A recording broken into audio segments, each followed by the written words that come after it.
Thank you. When I left the NAS, I was very sort of frustrated and disillusioned with the kind of business side or the non-musical side of the so-called music business.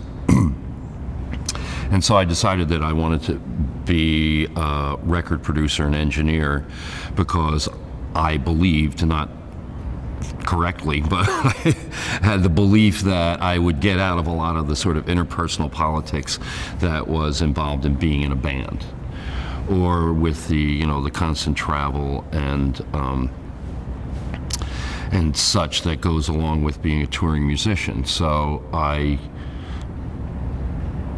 didn't ever plan to have a solo career. It was just an aside for me. I was producing a lot of records for the Albert Grossman organization. And this was prior to the formation of Bearsville Records.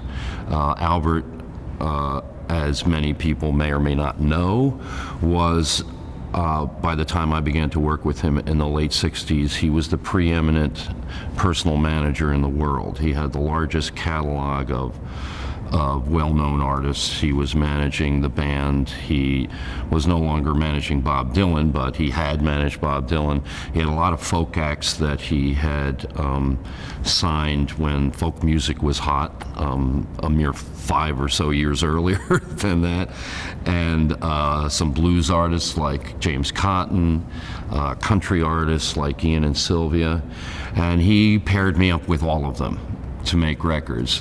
He felt that most of his folk artists were making records that were not getting considered because they hadn't been modernized in a way.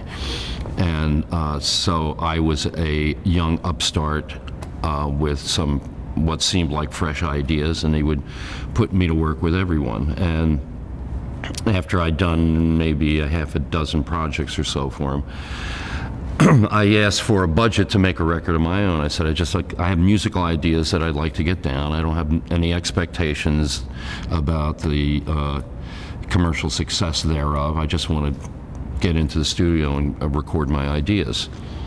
And the first album that I came up with was called Runt, and it had a fluke hit single on it, which kind of threw me into a different category. I was suddenly almost obligated to follow up on that success. And the second record I made was a fairly succinct collection of songs, but because Bearsville Records was originally distributed by Ampex, a tape manufacturing company who wanted to get into making records, into the actual music business. And so Albert formed a relationship with them, and my first album came out on what was called Ampex Records. By the time the second record came out, they had gone through a year with Ampex and decided it wasn't working, and so they switched to a distribution deal with Warner Brothers Records, who was a very powerful label and could do a lot of good things for the artists on Bearsville, so it made sense. But my second album kind of fell through the cracks because it was right in the middle of that transition. Then I got to my third record, Something Anything, and expectations were not huge about what was going to happen with that. And by that time, I had become so reflexive as a songwriter that I was writing songs in like 20 minutes flat. I saw the light, I sat down at the piano, and 20 minutes later it was all done. And if you think about it, it's not much of a feat. It isn't a complicated song, and the words are kind of silly. So I delivered that record, and everyone said, okay, this is what you've been, or this is what we assume you've been going for all this time. And had like 3 hit singles off of it, and a lot of acclaim.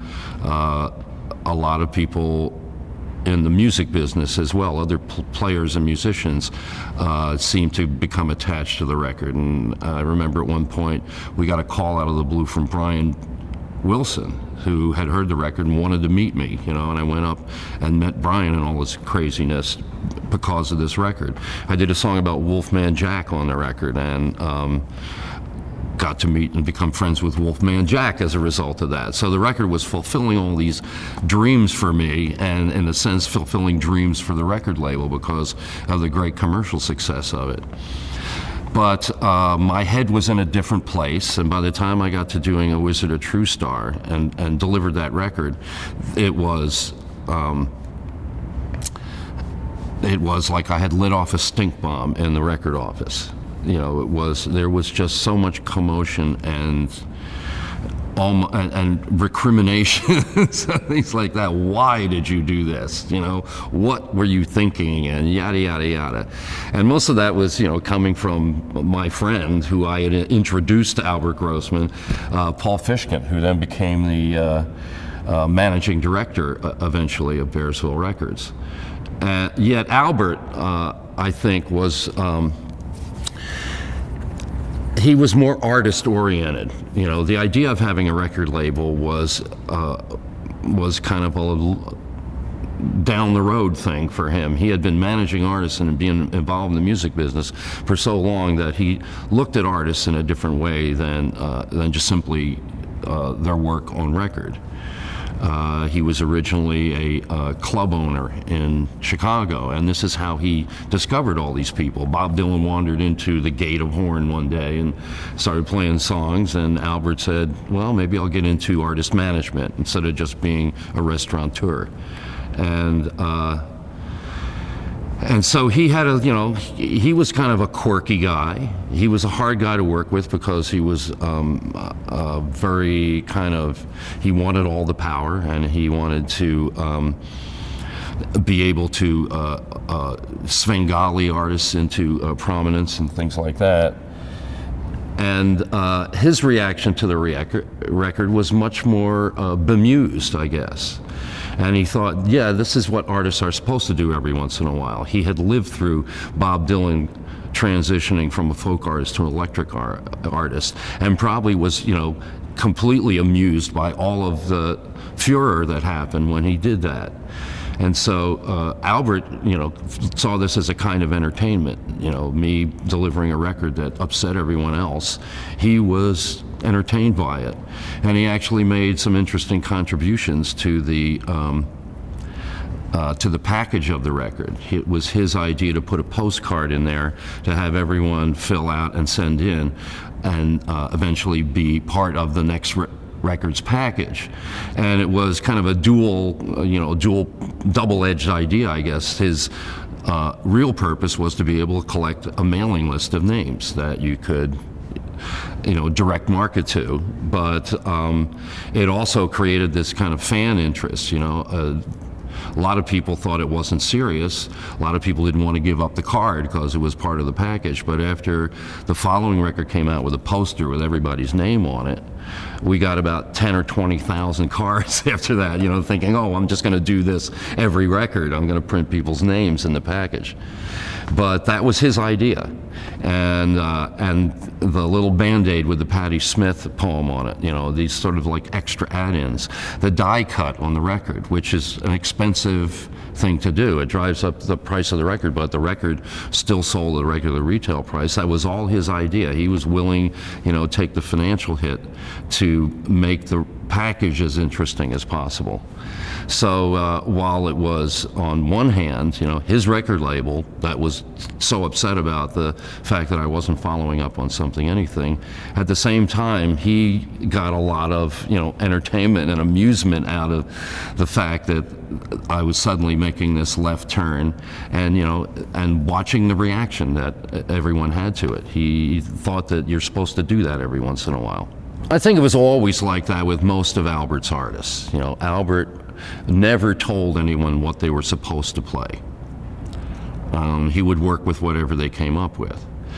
He did know the difference between good music and bad music.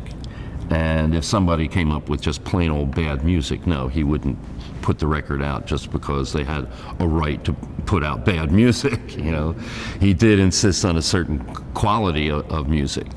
But one of the things I think that, you know, kept him involved in the music business for so long was the fact that it did change, and that different kinds of artists would become popular. And he had the opportunity to manage a lot more artists than he actually took on. I believe he once had the opportunity to to manage Jimi Hendrix, I believe. And Jimi Hendrix, again, is a kind of artist who just made the records that he wanted to make. You know, he never thought about the commercial considerations. And so Albert recognized that as an artistic prerogative, that you're the one who has to live with the music. You know, all of your advisors, they can just go off and pretend they had nothing to do with it.